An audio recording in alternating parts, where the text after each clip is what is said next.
I'd like to welcome you all today to the seventh and final seminar in the Critical Perspectives on Youth, Community and Urban Regeneration, which is supported by the Department of Sociology, the Irish Social Science Platform and the Faculty of Humanities, Arts and Social Sciences here. Our speaker today is Kathleen, who's a PhD candidate in the Irish World Academy of Music and Dance, the Education Officer of the Irish Chamber Orchestra, and the Director of the Sing Out with Strings project, which is a community music education project here in Limerick. I think I'll give you the floor there. Perfect, thank you very much. And thanks for having me. So I'm going to talk to you about Sing Out with Strings, which is the flagship project for the Irish Chamber Orchestra, and as you heard there, I'm the Education Officer for the ICO, who are one of Ireland's professional orchestras and resident here on campus at UAL. Sing Out with Strings is a project that works to bring singing, songwriting and violin tuition to children who are living and attending primary school in Limerick's regeneration areas. And the key focus of the project is social change through music. So what I'm going to do is I'm going to chat to you about the origins of the project, why it got started, how it got started, how it operates now, and where we see the project going in the future. And then there's going to be time for questions at the end as well, and discussion at the end. But if there's anything along the way as well that you want to ask me, please feel free to put up your hand and interrupt me. So before I get into the project itself, I just want to talk very, very quickly about what community music is as a practice, because I know everyone's coming from very different disciplines. So I just wanted to clarify, I'm not a music teacher. I'm a community musician, which is quite distinct both in its approach and in its training for facilitators. And it's about, really, these are the key points, it's about creating access to music making and music appreciation for all. So it's not about making any distinction between ability or background or income. It really is about music for all. It's about fostering a belief in our own musicality and creative ability. So for anyone who thinks that they absolutely can't sing, that they don't have a note in their head, that they really don't understand what it means to keep a beat, it's simply not what we believe in community music, is that everyone has the ability, the innate ability, to be musical, to take part in a musical process, in a creative process. It's about composing, improvising, creating new work in a collaborative and a supportive environment. So it's very much about a community of voices, about adopting different ideas and working together to create something new.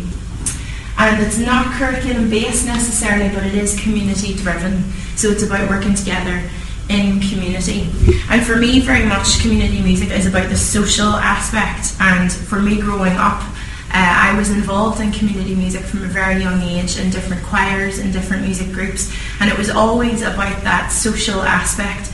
And I grew up very much and bring that practice into my work now, bring that experience into my work now about the potential that I believe music has for active social change. So that's a wee bit of what we're going to be talking about today. So back in September 2008, I was approached by the Irish Chamber Orchestra, a fresh graduate from the community music programme and the ritual chant and song programme, because I'm primarily a singer, to pilot a project in Limerick's regeneration areas. It's called Galvone National School in Kennedy Park. And this was following a number of conversations that Limerick Regeneration had with Galvone National School, with parents from there, and also with Strategic Innovation and Education from the Department of Lifelong Learning here at UL. And it was really about wanting to look at how we could assist the process of Limerick's social regeneration through music. And I was directed at that time to look at this project for inspiration. It's called El Sistema, and it's a Venezuelan orchestral and choral project. And it was started by this guy here on the left. His name is Dr. Jose Antonio Abreu, and he's a musician and a composer, but also really crucially he's an economist. And he proposed this idea that children could, through the experience of the orchestra and through the choir, through the experience of creating music, playing music, through that structure, they could gain valuable life skills, not just musical skills, which would enable them to perhaps open doors to become professional musicians, and many of them have, but more importantly, to become successful people, to become people who could define their own futures. And that project started in 1975 with 11 children and young people. It now reaches over 300,000 children across Venezuela.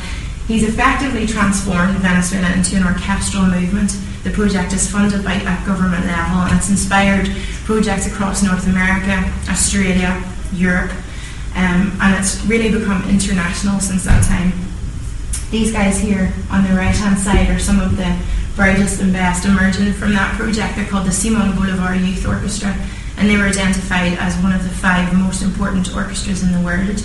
And they're very much not only successful musicians, but they are absolute advocates of the social aspect of music, of the social power of music to affect change in a really tangible way in their communities.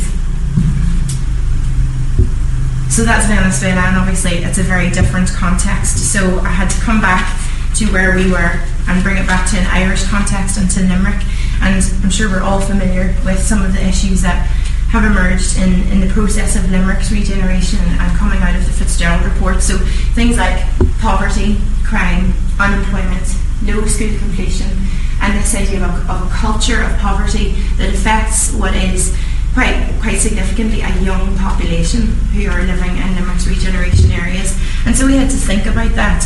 And quite clearly, as an orchestra, you can't assist in issues of housing or infrastructure or redistribution of resources, any of that kind of thing. But we were starting from a point of what we could do, which was about having a creative approach to social regeneration. And the idea that through music you can introduce children on a daily basis to a whole range of new experiences that effectively can, in time, change their window onto the world. And so through that experience, through that range of experiences, enable them to reimagine their personal, their collective identities, so that they can imagine themselves beyond youth at risk and into youth in action.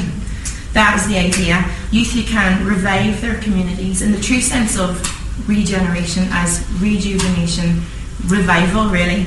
And in turn, those young people can redefine their own futures on their own terms. So that was the ethos that was really feeding into Sing Out With Strings at the very beginning. So I'm going to talk specifically now about the project itself. So as I mentioned earlier, we provide singing, songwriting and violin tuition for children aged between 4 and 12. And we started at the very beginning. It was a pilot project with 60 children in Galvon National School, and these three aims were identified at the very beginning, and those continue to feed through into what operates as Sing Out With Strings 4 years later. They were to bring music into the culture of the school, so it's not something that you just do once a week and then it's over. It becomes embedded in the culture of the school, in the collective identity of the school, both staff and pupils. It's very much about enabling the personal, social and academic development of the child through an experience of music and music making. And then finally to enable children to meet, to learn from and to engage with professional musicians in a meaningful way, so that it wouldn't be the Irish Chamber Orchestra arriving, we do a nice concert and then we leave. It would be about fostering a relationship so that children really felt a sense of ownership with the orchestra, a sense of relationship, a sense that this music belonged as much to them as it did to the Irish Chamber Orchestra. So how it actually works. We have a strategy on how we deliver everything. So it begins with singing primarily, and that's to bring music into the culture of the school at the most accessible level. Everyone can sing, everyone can take part, and you're going to see what I mean in a little while. Don't panic, but we are going to do some community music making. And so every child in every school who takes part in our project, there's 3 schools, Galvon National School, Southfield Junior School and St Mary's Boys School, every child aged between 4 and 12, regardless, takes part in a weekly singing session, a songwriting session. They have up to 3 violin tuition sessions per week. And it's very much about an ethos of practice and performance. So it's not just about, you know, struggling away with your own individual lesson. We have group lessons, we have after-school orchestra, and we have consistently throughout the year, we have opportunities for performance, so that we're not just working hard all the time or creating new work all the time. We're also celebrating achievements. We're also showing the creative potential of children and how much their work actually has value and meaning in the community through lots of different performances.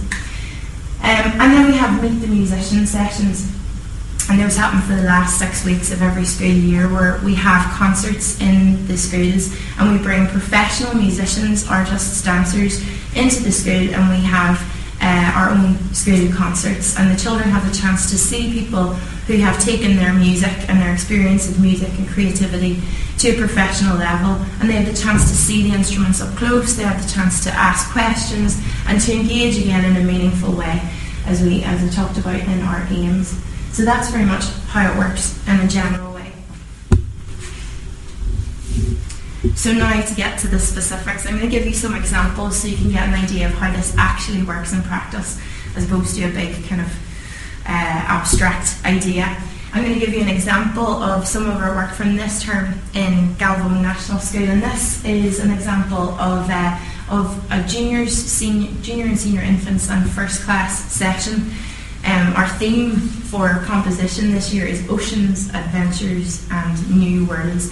And with this particular group, we sat in a circle of about 30 children, and we sat in absolute quiet with these huge seashells. And we sat in a circle, and if you want some tips on how to get children to be quiet, present a really beautiful huge seashell, because it worked a treat. And we sat in a circle and everyone had the chance to listen, to just listen, and as they listened, to imagine what they could see, what they could hear, what kind of images it brought to mind for them, and we would use the basis of those ideas to create our very own song. So this is a kind of condensed version of what actually happened in that session over about half an hour, obviously condensed to a much shorter conversation here. The purple is me, the blue is the children. So I asked them, what does the sea make you think of? And these are some of the responses written down in my big jotter of our mind map. They said, sun, sea, sand, land, sea, blue, ooh, calm, boat, float, drift, lift. You can see that they really enjoyed rhyming words, and once one person came up with a rhyming word, so it went on and on. They thought very much in terms of sequence. They came up with lots of different creatures, the octopus, the shark, but also sounds, the bites, white, roar, crab, grab. So sounds and rhyming sounds were certainly something that they enjoyed and came out of that conversation. And so after we'd exhausted that, there were many ideas. I asked them, great, so what's our big idea? What's going to be the basis of our song? What's going to be the big central topic? And I nearly dropped as the senior infant put up his hand and he said, we should say tranquility. That's a nice word. It's not a word that you expect a senior infant to come out with, but they continually shock me on a week-to-week basis of the stuff they say. It's amazing. But he said, tranquility. So I asked him, what does that mean? And he said, quiet. And all the teachers went, quiet. So, and I said, yeah, exactly, nice and quiet and calm. And should we have anything else? And typical, it's fun to be quiet, but it's also really fun to be noisy. So they said, a storm! So it was my job with my colleague then to take those ideas. They sent us off with an idea of what they wanted in their song. And myself and my colleague Sabrina, who's also a student at the Irish World Academy, had to come up with a structure that took their ideas, took exactly what they wanted. They wanted tranquility on the sea, they wanted rhyming sounds, but then after all of that, they wanted a storm. So we had to come up with a structure that was based on their ideas, but also that they could continue to put their ideas back into the music so that we could continue to be creative on a weekly basis. So the speakers, I'm sorry, are a little bit quiet, but I'm going to let you hear how that turned out. So I'm going to set it down here, and shall we sing the song again? Yeah. Let's sing the song again.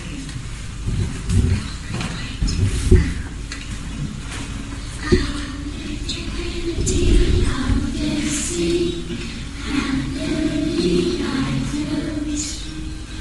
Oh, the tranquility of the sea, sailing on my boat. Can you hear the raindrops falling from the sky? The waves go splash, splash, splash. The lightning flash, flash, flash. And the wind goes howling. Woo! The thunder claps, claps, claps. The rain goes down, down, down. And the storm goes twirling round. Okay. So that's how listen to yourselves. Juniors and seniors in first class sing this song, and now we are going to do it ourselves. I'm a great believer in learning through doing. Don't panic, really. I can see the panic gathering on your face, but this is how the song goes, and I'm going to take you through it because I want you to experience, actually, it's a very simple thing. It doesn't seem very important, but just as an exercise, you're going to try it very quickly because it's super easy.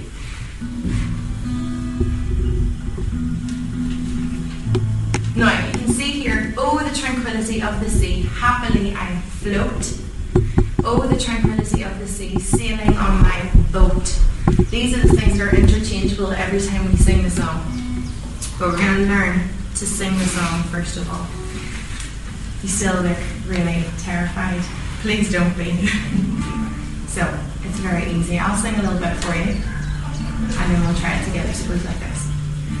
Oh, the tranquility of the sea, happily I float. Try that. Oh, the tranquility of the sea, happily I float. Bring it. The next bit goes. Oh, the tranquility of the sea, sailing on my boat. Try that. Oh, the tranquility of the sea, sailing on my boat. You're completely mortified, it's hilarious. If you do this with 5-year-olds, they're like, sailing on my boat. They don't care what the person next to them thinks. But anyway, so, should we try that whole 4 lines in the beginning? Let's try it from the start. Go 1, 2, 3. Oh, the tranquility of the sea, happily I float. Brilliant! Oh, the tranquility of the sea, sailing on my boat. The next bit is the question. It goes like this. But can you hear the raindrops falling from the sky? Let's try that. But can you hear the raindrops falling from the sky? Then you've got to find something to make the sound of raindrops on. Go for it! Go for it! Find something. There you go. And here comes the storm. It goes like this. It's very easy. The waves go splash, splash, splash. The lightning flash, flash, flash. And the wind goes howling. Woo! Let's try that. You ready? 3, 4. The waves go splash, splash, splash. The lightning flash, flash, flash. And the wind goes howling. Woo! Don't be afraid of that wind. Let go. The next bit goes. The thunder claps, claps, claps. The rain goes down, down, down. And the storm goes twirling round. Let's try that. The thunder claps, claps, claps. The rain goes down, down, down. And the storm goes twirling round. That's the whole thing. Let's try it from the beginning. Are you ready? Oh, we're very quiet. We were doing this last week in Yale. So if Yale can do it, UL can totally do it better. Let's try it from the beginning. Here we go. tranquility of the sea, happily I float. Oh, the tranquility of the sea, sailing on my boat. Whisper, but can you hear the raindrops falling from the sky? The waves go splash, splash, splash, the lightning flash, flash, flash, and the wind goes howling. Woo! The thunder claps, claps, claps, the rain goes down, down, down, and the storm goes twirling round. Oh, you're great. Okay, now we're just going to do it one more time. This is the community music moment. Right here. This is when we change these things. So we need something else to do on the sea. One word, one syllable. Happily I what? What does it make you think of? Happily I something. Anybody? Happily I swim. Perfect. Tell me your name. Amanda. Sorry. So Amanda, happily I swim. Oh, the tranquility of the sea, something, something, has to rhyme. Happily I swim. Happily I think of him. Oh, the tranquility of the sea, happily think of him. Happily I think of him. Happily I think of him. Oh, the tranquility of the sea, happily I think of him. It's all about timing, I love that. Happily I swim. Happily I think of him. And suddenly, it becomes a romantic song. You see? Okay, tell me your name. Eva. So this is now Amanda and Eva's version of tranquility. Let's try it. Happily I swim. Happily I think of him. Let's try it. You did not think you'd be doing this today. It's good for you. It's good for your mental health. Let's try it. From the beginning. Oh, the tranquility of the sea, happily I swim.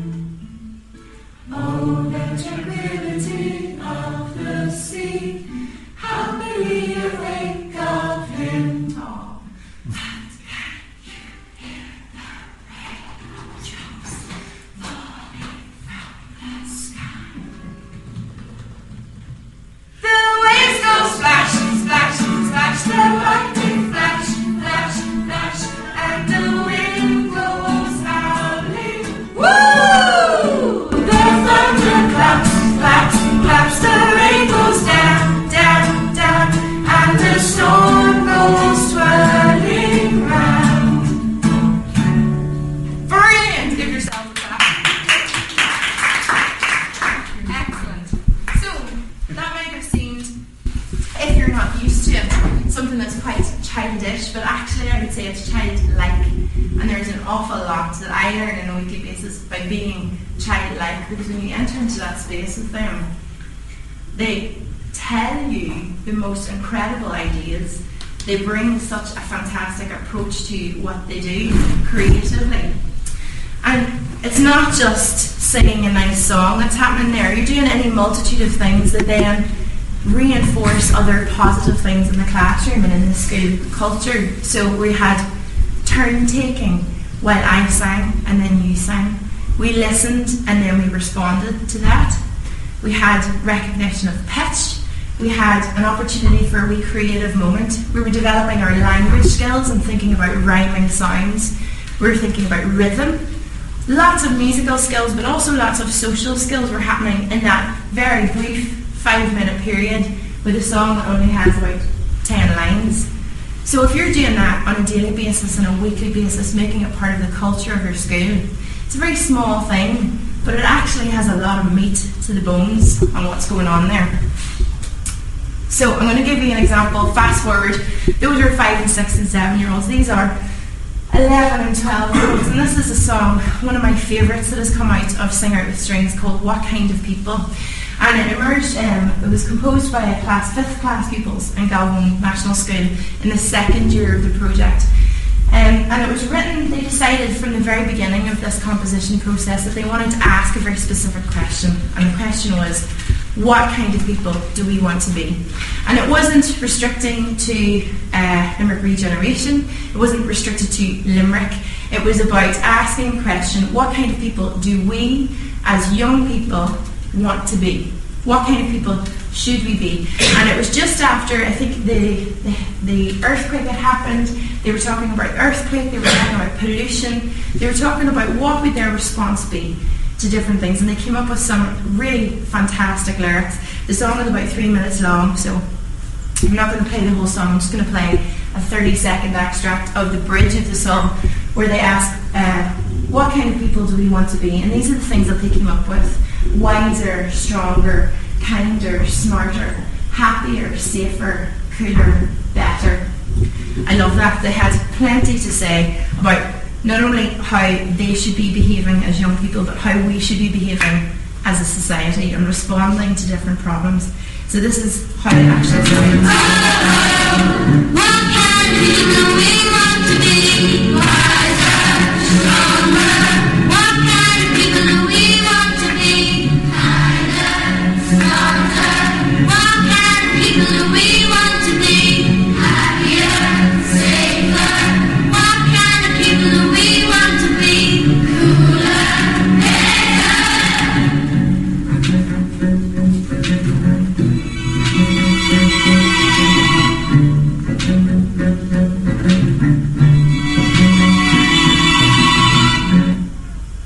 So that recording was made at the end of that year with a quartet from the Irish Chamber Orchestra. But it's very much about the fact that when the ICO come to see the kids, they're not only playing, they do perform pieces from their orchestral repertoire, and we do look at that, absolutely. But also a large amount of what the orchestra are playing is music that the children have written. And that's really important, that they're coming with their own creative ideas and having a sense of ownership about the music that they hear and that they perform.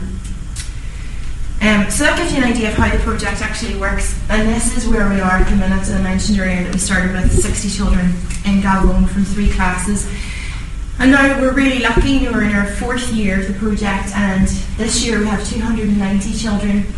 And the schools estimate that we've achieved about 2,000 community contacts through parents, through community leaders, through churches, through people coming and actively taking part in the project, whether that be through attending concerts, supporting after school orchestra, that kind of thing. We have 36 new compositions, like the ones that you heard, that are written by children and with children. We have 2 school orchestras in St Mary's Boys' School and Galvon National School, and they stay after school 1 day a week to work on their own music. And they also have the option of before school lessons as well. So we have kids, turning up in the snow at 8 o'clock in the morning in January to get those extra lessons. And that's a lovely thing to see. And parents coming along to go with them as well. We very much believe in a community of learning, so it's not just the kids that learn.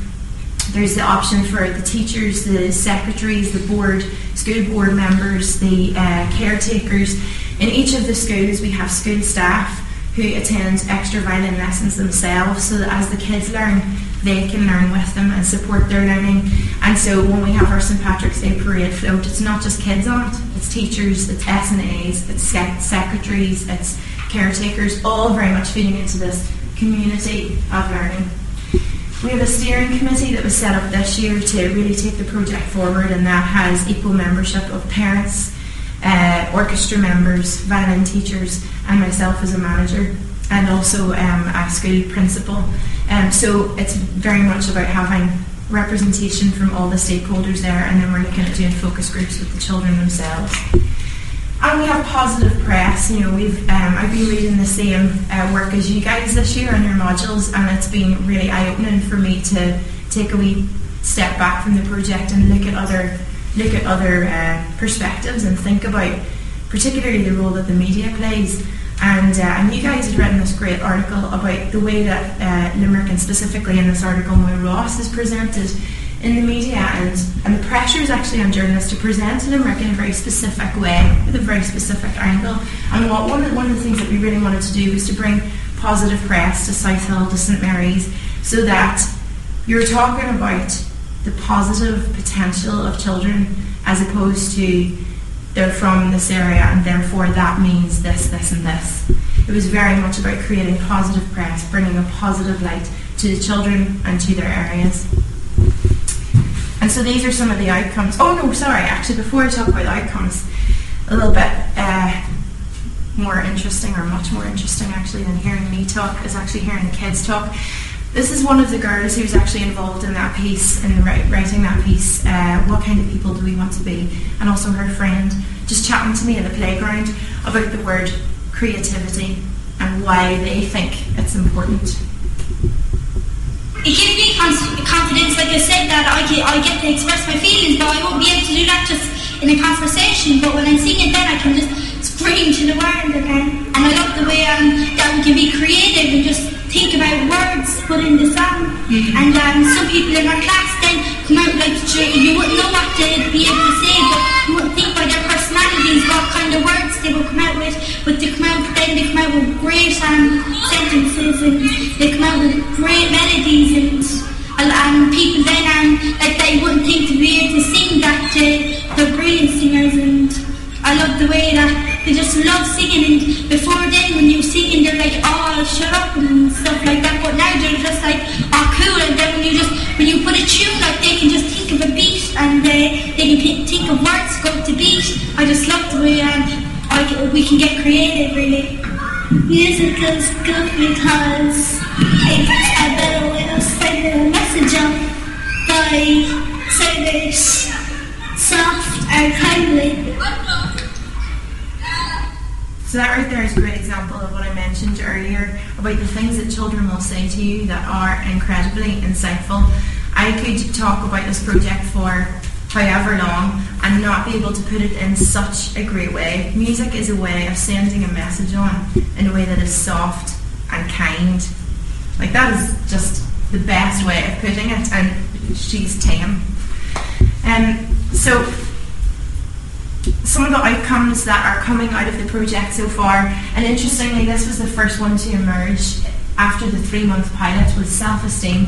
The teachers said that there was a huge rise in self-esteem, confidence, both personal and collective, an improvement in communication skills, an improvement in memory, an improvement in teamwork in the classroom and in music sessions, an improvement in discipline overall, and an improvement in respect for self and others.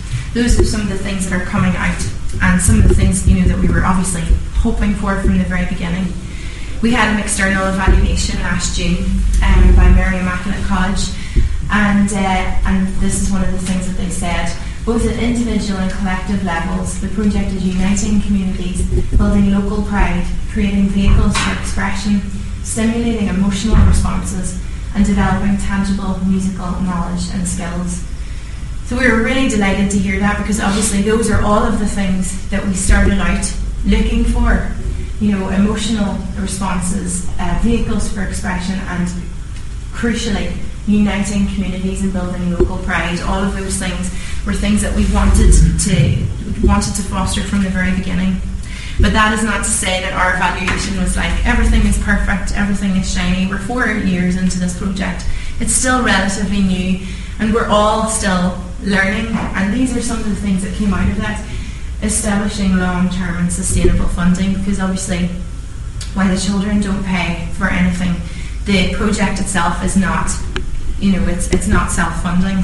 We have to continue finding the funding from somewhere, and we've been really lucky in that. Our seed funding was found from UL, from the Department of Lifelong Learning and the Strategic Innovation Fund. Then Limerick Regeneration came on board, and we've had support from JP McManus, from LEDP, from the Ireland funds, from different local sponsors and national sponsors. So we've been incredibly lucky in that. But we have to keep going, and I'm constantly looking for more ways to fundraise. We have to build stronger partnerships both in the community and in the classroom, so that we're working effectively with teachers in partnership, so that they don't feel that we're not the musical experts, so we can't have a say in this. It's about working together and empowering the teachers and empowering the children as well, so that we're working together in a collaborative effort, because that's what community music is about. the logistics of the project as it gets bigger. 300 children, and if any of you are free on May the 16th, you'll see what that looks like if you'd like to come along. We're going to have a concert in Mary Immaculate Theatre in the Lime Tree at 1 o'clock, and 290 children will be taken to the stage as young as junior infants with tiny violins. So there are a lot of logistical things to take into account with this project. Secondary level support, which is personally my biggest concern, because we have children who are moving on to secondary school, and at the minute we don't have the funding or the staffing or the resources to continue teaching them after they leave. The School of Music have given us some scholarships, thankfully, and we have some interest or some potential rather, for some of our teachers to maybe work until 5 o'clock next year, so that some of the kids who want to keep coming back to Orchestra will have the option after their school day ends in secondary. But really, to have any kind of substantial continuance on to secondary level, we have to have more staff, we have to have more resources to do that. And then research and evaluation, we have to take a step back from our own work to invest in evaluation and to invest in our research, which is why I've started my PhD this year, asking that specific question. What role can music play really in the social regeneration process? And I'm getting stuck into that. And educating ourselves. When I started this process, as I mentioned, I was new to the career of community music. I've been doing it as a participant for many, many years, but I'm learning myself all the time, and particularly learning about the Limerick context and about regeneration. And there are some things that I hadn't even considered before I'd taken the time out this year to study and read some of the things that we've been reading, read some of the things and thought about some of the things that impact directly on how the regeneration process works. And that's going to be something that continues on. I'm sure that in 6 months' time I'm going to look back at some of the things I've written and have to rethink my whole approach, because educating myself and educating ourselves as an organisation is something that's going to be ongoing as this process unfolds. So I'm going to finish there. Really, the future of Sing Out of Strings I'm really hopeful for. Obviously there are a lot of things, a lot of those challenges that I mentioned, but there are also all of those moments that I just wanted you to have a wee window into the incredible potential that children have creatively. And that's not limited to songwriting. It's the whole point of the project is that creative ability can be fostered and developed to feed out into the community. And I'm seeing already the small changes that has, the ripples that it has out into the community, into families, into parents. And I'm excited to fast forward 5, 10, 15 years to see where this will go, because El Sistema started with 11 children. There's absolutely no reason why, if we do this in a way that is reflective, in a way that is responsible and engaged in the process of regeneration, there's no reason why we can't take this project and do something equally as powerful and impactful. So, does anyone have any questions, or I just talked